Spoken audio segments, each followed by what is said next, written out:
प्रिय साथियों, दीपावली की हार्दिक शुभकामनाएं और बधाइयाँ। आज मैं आपको नवधा भक्ति के बारे में बताऊंगा।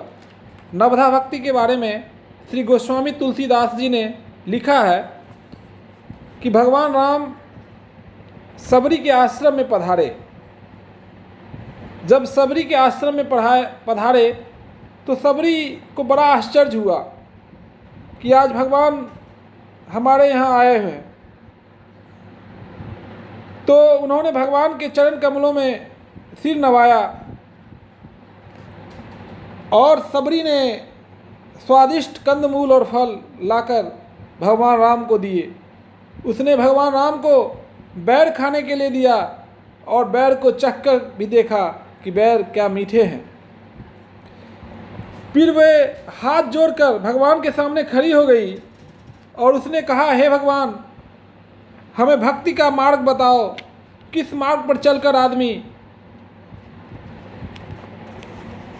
भगवान के प्रेम में एक मंजिल तक प्राप्त कर सकता है। तो भगवान ने कहा कि सबरी सुनो, मैं तुम्हारे माध्यम से इस संसार को कह रहा हूँ कि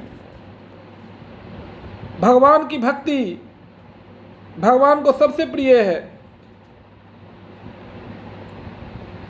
और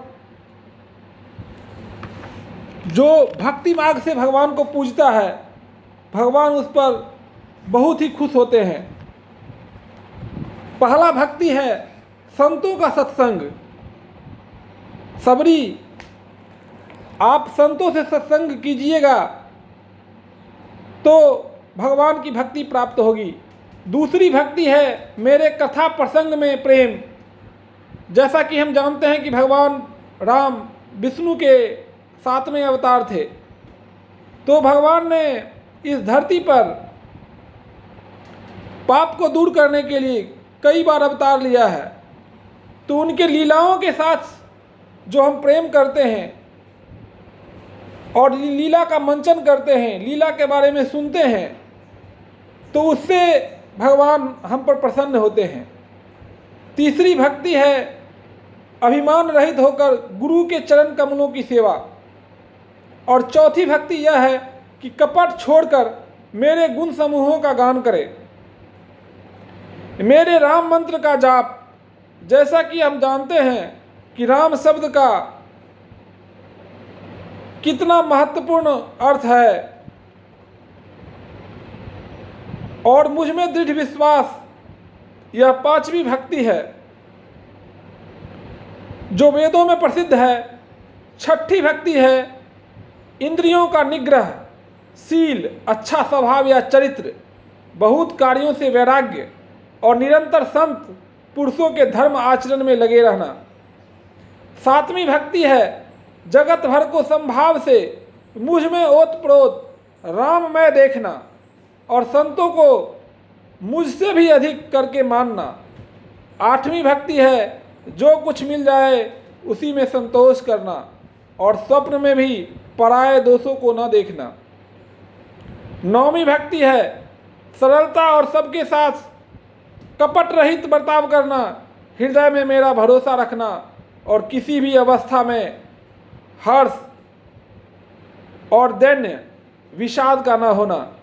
इस नवों में जिनकी एक भी होती है, वह स्त्री पुरुष जड़ चेतन कोई भी हो, हे भामिनी, मुझे वह अत्यंत प्रिय है। फिर तुझ में तो सभी प्रकार की भक्ति दृढ़ है, अतएव जो गति योगियों को भी दुर्लभ है वही आज तेरे लिए सुलभ हो गई है। इस प्रकार भगवान राम ने सबरी के माध्यम से जो भक्ति मार्ग का उपदेश दिया, वह आज भी मानव कल्याण के लिए बहुत ही उपयोगी है। अगर हम जगत भर को संभाव से देखते हैं, राममय देखते हैं, जितने मनुष्य हैं सभी को अपना भाई समझते हैं, क्योंकि सभी एक ही परमात्मा भगवान राम की संतान है, तो उससे आपको जगत के कल्याण की जो प्रेरणा मिलती है वह अकल्पनीय है। जब आप सरल स्वभाव के होते हैं, लोगों का आप पर विश्वास होता है,